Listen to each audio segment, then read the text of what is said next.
floor is yours, sir. Well, sometimes in life it's amazing how your day can just change in a moment's notice. I was got invited down here to talk about the combine with the crew upstairs and Coach Mack, and something didn't look right. As we sat down and there was a couple cameras in there. What's going on here? And well, here we are. So I can't tell you how honored I am to be part of this year's class. It really has caught me off guard. I mean, it's an emotional thing for me. You know, you get kind of in a groove doing things, and you know, not that you take things for granted, but all of a sudden something as great or as special as this is a reminder of everything that we did over the years. And as I just said on the air, you know, you can't thank those people around you enough, all those that were behind the scenes, from the people that were instrumental in us making the difficult transition from Houston to here, and all the what ifs and the referendums and all those things. And to think that you know, all those difficult times and all the things that we did were for real. And you know, the relationships and the experience and the memories are just all coming back and becoming a little bit overwhelming for me right now. So somebody's got a question. You don't hear me ramble on. You referenced on air that, you know, this phase of your career that you're in. How do you classify this phase? What do you think right now? You know, it's a really good place that I'm in. I miss the game. You know, I have hopes to get back on the sideline. I miss the players, and I miss the anthem. And but in the meantime, you know, I've been doing things that I haven't been able to do for a long time. I didn't have a fall, and I've had a couple consecutive falls and things. So, you know, family and grandkids and things like that, and standing back from afar, watching the game, watching the NFL, and you know, watching the college game. And you know, it's a great game, and I was a part of it for a long time. And you know, deep down inside, I don't feel like that I'm done, but if I am, that's okay, you know. But it's really been a neat experience for me personally, you know, the last couple of years, just to unwind, take care of myself, and look forward to what's ahead. I know Eddie called in and talked to you while you were on air, and I guess you kind of mentioned a lot of the memories kind of flood back to you. Is that what, on a day like this, do you think you have? Yeah, when you're not expecting something like this, yeah, it's you know, I use the term overwhelming, but yeah, they come back. I mean, you know, a day doesn't go by where you don't share a story with somebody, whether it's on the phone or whether it's somebody that you meet someplace in the airport or someplace fishing, and they want to know about, you know, whoever it was, and whatever game it was, or what's your philosophy on this or that. But you know, to all of a sudden have it all just kind of go like this, it's pretty cool. Does this feel kind of full circle for you? Does the experience of coming here all those decades ago and then today, the culmination? Yeah, I apologize if I appear not to be prepared, but it's a spontaneous moment for me. But yeah, it does. I mean, you know, this was a great place, and I mentioned that earlier. You know, I remember the first time I got off the airplane here to do whatever we were doing, to look for a training camp site or look for potential this or potential that, and then, you know, and then the caravans, and then, you know, just the you know, the Memphis experience and the Vandy experience, and then moving in the new stadium, and that opener against Cincinnati, and that run that we made, and you know, and all those things come back to you, you know, year after year. Even just a month ago, as you know, the Chiefs and the 49ers are getting ready to square off. You know, oftentimes wonder what it would be like to have 2 weeks between the championship game and the Super Bowl, rather than, you know, 2 hours. You know, so, but you know, those memories always, you know, they're there and they always come back. Is that your first Hall of Fame? Have you been inducted anywhere else? As far as I know. Yeah, it's first and best. You know, this is a great state, and you know, it's home for us, and to be inducted and to be recognized with all those that have come before me and those that will come after. And again, I can't overemphasize this. This is not about me. This is about all those people that were working together and going in the same direction with the same purpose in mind, and that was to build a franchise here in this great city. But you worked very hard at that. I mean, you weren't just coaching a team in those early days. I mean, you were working to establish something here. How much pride do you take in the fact that it has lasted and has become what it is? Well, again, you give, immediate credit to, to John Robinson and Mike Vrabel and to Amy for the success that they've had recently. That's just their deal. But it's nice to know that there was no one here before us. We were the first ones here, and we did it as best we could, and we did it right. And we kind of built the foundation for it, and along with the foundation, we created an expectation, which I think is important, because fans deserve the right and the opportunity to root for a winner, root for a team that understands the importance of sustaining itself. In this day and age, it's hard to sustain in the NFL. We did so, and we wouldn't have been able to do it had we not had the commitment from ownership, from Bud. He was patient. He understood injuries. Understood that things take time sometimes. 2001, for example, was.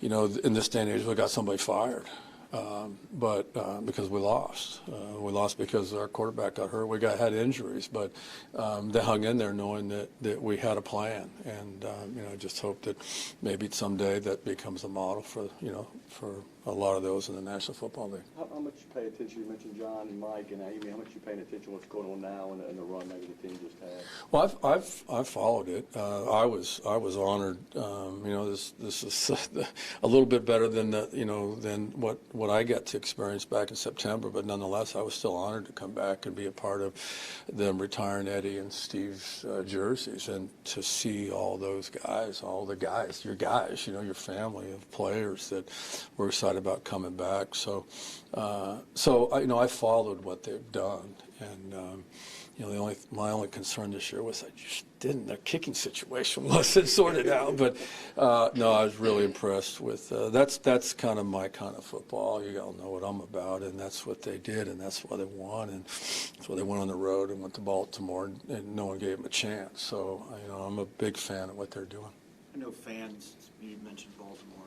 This is the revision. We're looking back, but were there some satisfaction for you when you saw them go up there and beat Baltimore? Yeah, we've had. Yeah, we were on the winning side of a few of them, but not the two that come to mind that really meant a lot. And so it was there was personal satisfaction there. Now I'm a John Harbaugh fan too, believe me. I think he's an outstanding coach. But personally, it was nice to see the Titans go back to Baltimore and get a win. Were there any names in specific that come to mind that you're joining now going into this Hall of Fame? Well, it came, to be honest, I may have been a little selfish when I was caught off guard. I was just kind of overwhelmed at the fact that I was going in. So that's the next thing I'll do is do the research on my classmates, get to know them as best I can. It's always been speculated you'd be good as a broadcaster. Have you had opportunities? Have you considered that in the last couple of years? I did a game. I did a game 2 years ago. I did for Fox. I did the Jets at Jacksonville, and I enjoyed it. But the thing that was interesting, I didn't feel like timing-wise. So the game was over, and I went down and got in the van to the airport, and I didn't win or lose. And so I don't know if I'm ready for that yet. Maybe sometime down the road. But I'm in that. You either win or you lose, and you come to terms with it and you move on. You're just a Coach Mack, any? Sorry? You listen to Coach Mack on the air? Yeah, I listen to Mac and Mike on Sundays on the radio, usually in the truck in Montana in the fall. So that's my one of my saved stations is Titans Radio. Have you looked at your phone? Have you gotten a bunch of texts? and No, calls it's already yet? phone's in the car, so I don't know. You expect to be hearing from a lot of the players, though, like you said, your guys over the next couple weeks? I would think or whatever? so, yeah. If not, it's okay. But yeah, I mean, I'll turn the phone on and see what's going on there. So kind of, you get away from that every once in a while, which I think is good, it's healthy. But this is really cool. Now that we have a chance with you in front of us, I think all love following you on social media platforms, and you're kind of fun on Twitter. You get involved. I mean, how much fun has it been to kind of have your own voice outside of this? Well, it's been fun. Just the history on that. Back years ago, I climbed Kilimanjaro with the Wonder Warrior Project, and that would have been the year after I left the Titans, 2011. And so I wanted to, kind of just document it and everything. And when I got to Amsterdam, I couldn't figure out how to use the phone, so I never used it. And so it was dormant for a long time. And then, as I've said publicly, the last year or so, it's an interesting dynamic. And, it's the glass is either half full or half empty. It depends on, which perspective or whose opinion you want to borrow. And I felt like a couple years ago that, I was kind of, as I referred to, I had my rear end dragged down the asphalt after I was let go at my last job. And I just wanted to, I'm a half full guy. And so I wanted to, kind of maybe move the needle a little bit. And, but again, it's been fun. You get to share family experiences, outdoor experiences. And I think people, I mean, who would have thought when I fed the dogs and told them to wait, and then I said, okay, it's all right to eat, and who would have thought that would have had 1 million followers? But I'm waiting for Purina to call or somebody to call. But anyway, it's been kind of a fun experience. Which team do you think was your best team? And do you think back of that 99 to 2003 stretch and think, things go the right way in some of those games, could have won a couple of Super Bowls? 2000 was, from a coaching perspective, from my perspective, I thought the 2000 team, for a lot of reasons, was better than the 99 team. The biggest reason was we had the playoff experience. We were better, we were seasoned, and the challenges at the end of the year were unusual because had to keep them playing because we needed to win one more game to get home field advantage. And so, those are good problems to have. And then, to lose, here with home field advantage and best record and stuff to Baltimore was obviously that's the game. That's what happens. I mean, you block 2 punts and they go sideways, and I don't know if they got a first down the second half. But and no, I don't want Trent, over there at Lipscomb to take any of this personal, but I don't think he completed more than a couple passes in the second half. So, that was, that was probably the best team we had. But, then again, we came back and we got on that 10-0 run, and then only to be, fumbled the ball a couple times in the second half, and that's football. That happens. But Do you still have vivid memories of most of the games you coached? I mean, can you if I said Washington on Monday night in 2000, do you remember details of that game or? Not necessarily, no. I mean, there was a lot of games. Yeah, I mean, it's interesting, to go back on the career and think of how many games I coached, and how many that we actually won, and the winning seasons that we had, and the run that we had over that 5-year span where nobody had won more games than us. And and that's all, it's all a credit to everybody that was, in the organization working, pulling in the same direction, the players and staff and everybody associated with it. And it was just neat to be able to share that experience and with our fans here. These are great fans. I mean, I come across them every day, regardless of where I'm at or what I'm doing. I see people that, hey, Coach, we miss you. I go, hey, we got it going again. So, but it's, it was just a really special time. You do have a unique place in the league, too, as one of the winningest coaches, one of the losingest coaches ever.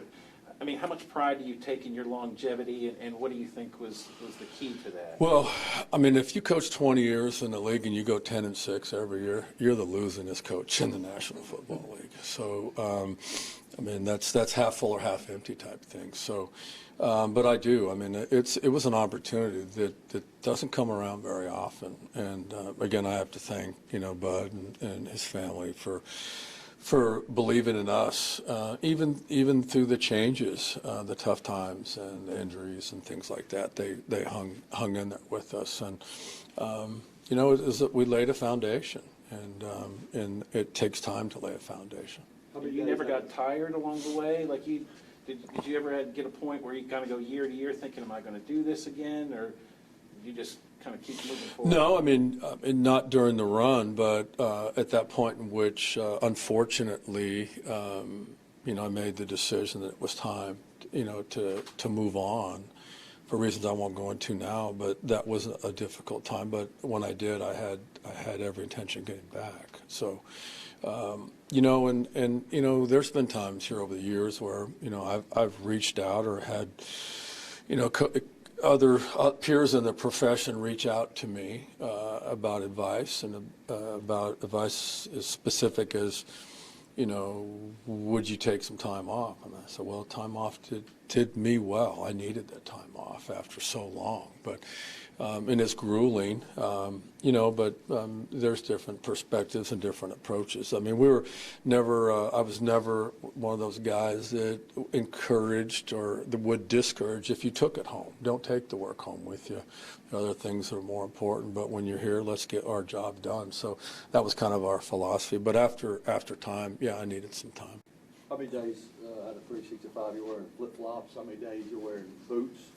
How many days you're wearing waders? Flip-flops probably every day. Boots, waders, whenever they're required. But, yeah. So, yeah, you caught me as I am. Here I am. So I was a little off guard. Fishing shirt, really? Yeah. Thanks so much. I appreciate it. Thanks. Thanks, guys. Congratulations.